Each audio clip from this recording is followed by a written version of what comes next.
আজ আমরা class 12-এর calculus পার্টটা স্টার্ট করব। আমরা জানি ক্যালকুলাস পার্টের মধ্যে ক্লাস 12-এর মধ্যে রয়েছে continuity, ডিফারেন্সিয়েবিলিটি, application of derivative, integral, application of integral, differential equation. তো সব কিছুর মধ্যেই সব কিছুতে যে কোনো পার্টই বোঝার জন্য আমাদের সবথেকে গুরুত্বপূর্ণ যেটা জিনিস সেটা হচ্ছে লিমিট বা সীমা। সেটা তোমরা ক্লাস 11 অলরেডি আগে করেছ।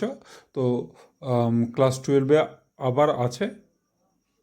আমরা জাস্ট আগের ক্লাস 11-এ যা করেছো একটু মনে করিয়ে দিয়ে ক্লাস 12-এরটা করব।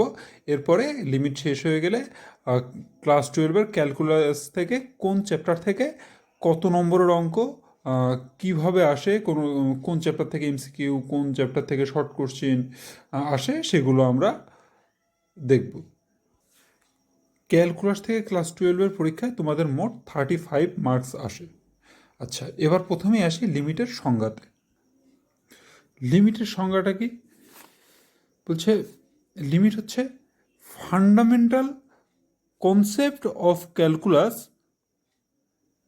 Where we analyse the behaviour of function of neighbourhood of a particular point. মানে কি, লিমিট হচ্ছে ফান্ডামেন্টাল কনসেপ্ট ক্যালকুলাসের একটা ফান্ডামেন্টাল কনসেপ্ট, যেখানে আমরা কোনো ফাংশনের বিহেভিয়ারটা আমরা চেক করি কোনো একটা নির্দিষ্ট পয়েন্টের নেইবারহুডে। মানে ব্যাপারটা কী দাঁড়ালো, এই যে এটা একটা লিমিট, এই লিমিটিং ভ্যালুটা বের করব। এখানে কি ফাংশনটা এইটা x² - 4/x-2, এর লিমিটিং ভ্যালু বের করতে হবে কোন পয়েন্টের নেইবারহুডে? এক্স পয়েন্টের নেইবারহুডে। আচ্ছা, জিনিসটা এবার একটু ব্যাখ্যা করা যাক।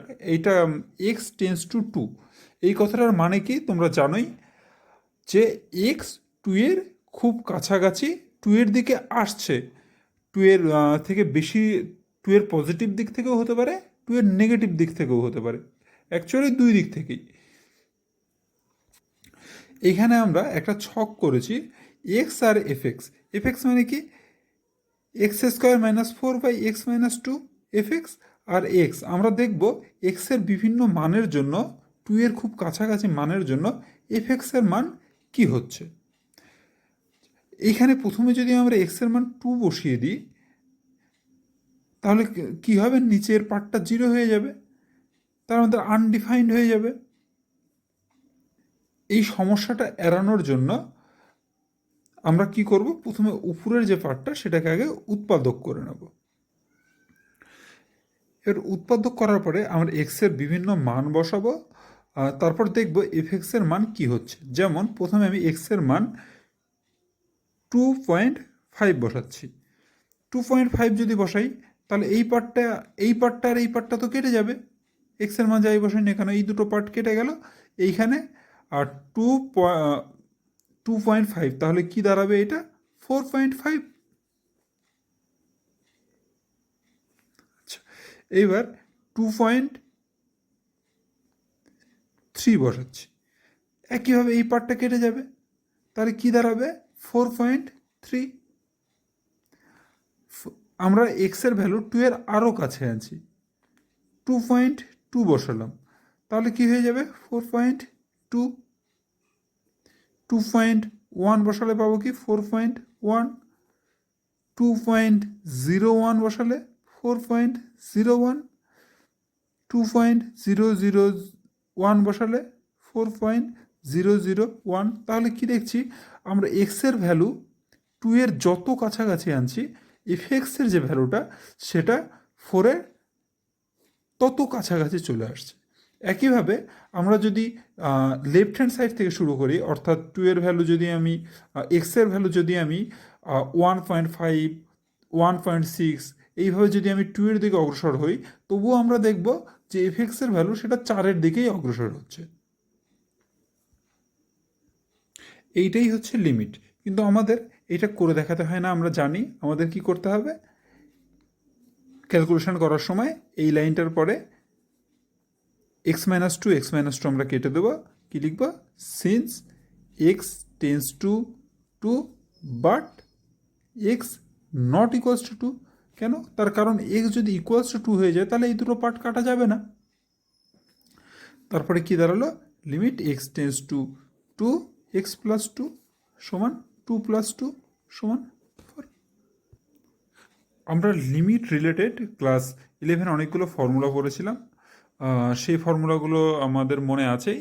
আমরা ক্লাস 12-এর জন্য নতুন আমাদের দুটো ফর্মুলা আছে, আর 11-এর 2-3টা ফর্মুলা এই চ্যাপ্টারের জন্য অত্যন্ত বেশি গুরুত্বপূর্ণ, সেইগুলো আমরা আর একবার একটু বলে দেবো। প্রথম ফর্মুলাটা কি? এটা ক্লাস 12-এর আছে, আগে ছিল না। কি বলছে? Limit x tends to a x to the power n minus a to the power n by x minus a সমান হবে n a to the power n minus one. তাহলে কি? এন এর মাথার উপরে যেটা থাকবে আর পাওয়ারটা 1 কমে যাবে। তারপরে কি? Limit x tends to 0 sine x by x সমান 1। এখানে এক্সটা রেডিয়ান এককে থাকবে কিন্তু। 3 নম্বর কি? এইগুলো আমরা জানি। Limit x tends to 0 e to the power x minus 1 by x equals to 1, এবং limit x tends to 0 log of 1 plus x by x equals to 1। এবার চলে যাই আমরা অনুশীলনীর অঙ্কতে। প্রশ্নমালা 1-এর 3-এর 1 নম্বর অঙ্কটা কি বলছে? Limit x tends to 0 1 plus x whole to the power 8 minus 1 by x. আচ্ছা, অঙ্কটা সলভ করার জন্য আমরা কি করব? প্রথমে 1 প্লাস এক্স এই যে পার্টটা আছে, আমরা এখানে এক্স টু দি পাওয়ার 8 থাকলে পরে আমাদের অঙ্কটা হতো। যেহেতু 1 প্লাস এক্স আছে, এক্স নেই, তাই 1 প্লাস এক্সটাকে আমরা একটা সিঙ্গেল ভেরিয়েবল ধরে নেব। অর্থাৎ কি ধরবো? ধরি 1 plus x equals to Z. আচ্ছা, এবার এক্স টেন্স টু কি দেওয়া আছে? 0।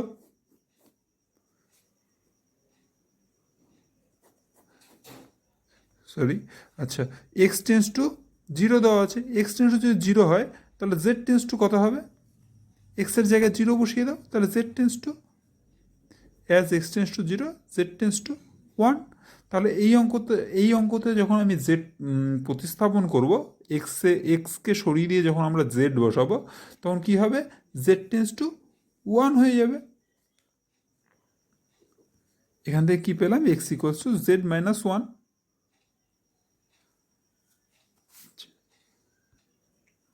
তাহলে অঙ্কটা কি দাঁড়ালো? Limit z tends to 1 z to the power 8 minus 1 by এক্সের ভ্যালু জেড মাইনাস 1। তাহলে এইটা কি? এইটাই আমাদের প্রথম যে ফর্মুলাটা ছিল সেটাই। X to the power n minus a to the power N 1 মানে কি? 1 টু দি পাওয়ার 8 লেখাই যায় by x minus a limit x tends to a. এখানে এক্সের জায়গায় জেড আছে আর এ এর জায়গায় 1 আছে। আমাদের ফর্মুলাটা কি ছিল? N a to the power n minus 1। তাহলে এখানে কী হবে? 8 into 1 two the power 8 minus 1 সমান 8 ইন্টু 1 টু দি পাওয়ার 7 মানে 1। এটাই রেজাল্ট। এবারে ওই সংক্ষিপ্ত 4-এর 2 নম্বর অঙ্কটা কি বলছে? Limit x tends to 0 e to the power x minus e to the power minus x by x. এই অঙ্কটা করার জন্য আজকে 3 নম্বর ফর্মুলায় যে আমরা ফর্মুলাটা লিখিয়েছি সেটা কাজে লাগবে। সেটা কী ছিল? Limit x tends to 0 e to the power x minus 1 by x, এই টাইপের। তাহলে কি? এখানে প্রথমে আমরা একটা মাইনাস 1 অ্যাড করব। Limit x tends to 0 e to the power x minus 1। Minus 1 যদি করি তাহলে আমাকে একটা প্লাস 1ও করতে হবে, সেটা আমরা শেষও করব। E to the power minus x লিখলাম, প্লাস 1 করে দিলাম, তাহলে মাইনাস 1 প্লাস 1 নাই হয়ে যাবে বাই এক্স সমান limit x tends to 0 e to the power x minus 1 by x. দুটো পার্টে আমরা ভাগ করে দিচ্ছি। মাইনাস, এখান থেকে মাইনাস কমন নিলে কী থাকবে? লিমিট এক্স টেন্স টু 0 তো আছেই, e to the power minus x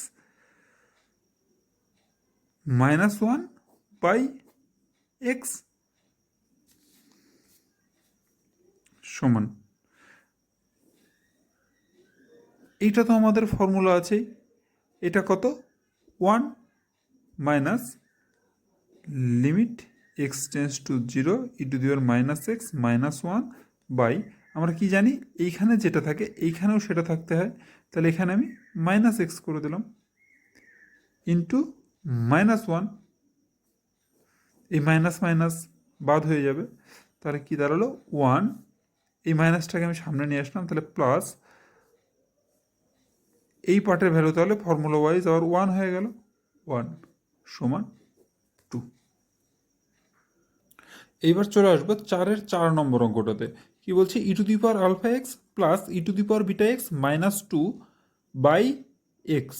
এই অঙ্কটাও ঠিক আগের অঙ্কের মতোই, এখানে কি মাইনাস টু দেওয়াই আছে, মাইনাস টুকে আমরা লিখবো মাইনাস ওয়ান মাইনাস ওয়ান, এর সাথে একটা মাইনাস ওয়ান নেবো, এর সাথে একটা মাইনাস ওয়ান নেবো, তারপর ঠিক আগের অঙ্কের মতোই।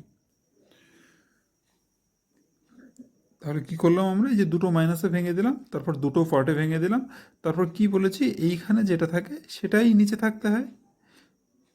তার আলফা, উপরে আলফা এক্স আছে আর নিচে শুধু এক্স আছে, তারা আলফা দিয়ে উপরে নিচে গুণ করে দেবো। একইভাবে এই ক্ষেত্রে বিটা দিয়ে আমরা আর একটা কাজ করতে পারতাম, সেইটা হচ্ছে alpha x equals to z ধরে নিতে পারতাম, আর বিটা এক্স ইকোয়ালস টু অন্য কিছু ওয়াই ধরে নিতে পারতাম, সেইভাবেও আমাদের করা যেত। তবে আমাদের এইভাবে করলেই হবে, সেইভাবে করলে আমাদের ক্যালকুলেশনটা আর একটু বড় হবে। আচ্ছা, তাহলে এই পার্টটা লিমিটিং ভ্যালু কত হবে, ওয়ান ইন্টু আলফা তো আছে, এটা কনস্ট্যান্টের কাজ করছে। একইভাবে এই পার্টের limiting value one into beta আছে, তাহলে কি হয়ে গেল আলফা প্লাস বিটা।